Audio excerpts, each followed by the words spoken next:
ಮತ್ತಷ್ಟು ಸುದ್ದಿಗಳನ್ನು ನೋಡ್ತಾ ಹೋಗೋಣ ರೌಂಡ್ ಅಪ್ನಲ್ಲಿ.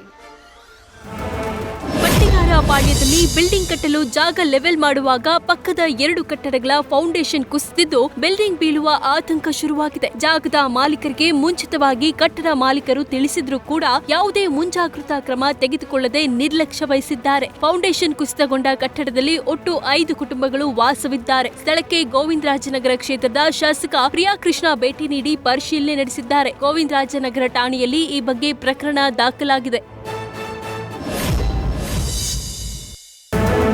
ಸಾಮಾಜಿಕ ಜಾಲತಾಣದಲ್ಲಿ ರೌಡಿ ಶೀಟರ್ಗಳ ಫ್ಯಾನ್ ಪೇಜ್ಗಳು ಹೆಚ್ಚಾಗ್ತಿದೆ. ರೌಡಿ ಶೀಟರ್ಗಳ ಹೆಸರು ಬಳಸಿ ಸಾಲು ಸಾಲು ಫ್ಯಾನ್ ಪೇಜ್ಗಳನ್ನ ಕ್ರಿಯೇಟ್ ಮಾಡ್ತಿರೋ ಸಹಚರರ ಮೇಲೆ ಸಿಸಿಬಿ ಅಧಿಕಾರಿಗಳು ಹದ್ದಿನ ಕಣ್ಣಿಟ್ಟಿದ್ದಾರೆ. Bengaluru don, under world don ಅಂತ ಬಿಲ್ಡಪ್ ಕೊಟ್ಟು ಪೋಸ್ಟ್ ಮಾಡಲಾಗ್ತಿದೆ. ಹೀಗಾಗಿ ಇದರ ವಿರುದ್ಧ ಸಾರ್ವಜನಿಕರು ವಿರೋಧ ವ್ಯಕ್ತಪಡಿಸಿದ್ದಲ್ಲದೆ ಡಿಸಿಪಿ ಶ್ರೀನಿವಾಸ್ ಗೌಡಗೆ ಫ್ಯಾನ್ ಪೇಜ್ಗಳ ಲಿಂಕ್ ಕಳಿಸಿ ಇದಕ್ಕೆಲ್ಲ ಕಡಿವಾಣ ಹಾಕುವಂತೆ ಮನವಿ ಮಾಡಿದ್ದಾರೆ.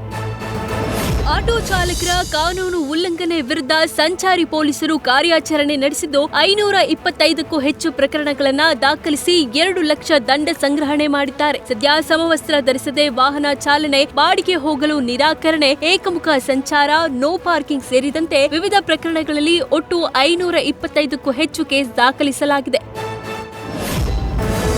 ಚಿಕ್ಕಜಾಲ ಬಳಿ ಅಗ್ನಿ ದುರಂತದಿಂದ ಪ್ರತಿಷ್ಠಿತ ಕಂಪನಿಯ ಬಟ್ಟೆ ಅಂಗಡಿ ಸುಟ್ಟು ಕರಕಲಾಗಿದೆ. ಘಟನೆ ಬಗ್ಗೆ ಮಾಹಿತಿ ತಿಳಿಯುತ್ತಿದ್ದಂತೆ ಸ್ಥಳಕ್ಕಾಗಮಿಸಿದ 3 ಅಗ್ನಿಶಾಮಕ ದಳದ ಸಿಬ್ಬಂದಿ ಹರಸಾಹಸ ಪಟ್ಟು ಬೆಂಕಿ ನಂದಿಸಿದ್ದಾರೆ. ಘಟನೆಯಲ್ಲಿ ಯಾವುದೇ ರೀತಿಯ ಪ್ರಾಣಾಪಾಯ ಸಂಭವಿಸಿಲ್ಲ ಅಂತ ತಿಳಿದು ಬಂದಿದೆ. ನ್ಯೂಸ್ ಫಸ್ಟ್ ನಿರ್ಭೀತಿಯಿಂದ ನಿಮ್ಮ ಪರವಾಗಿ.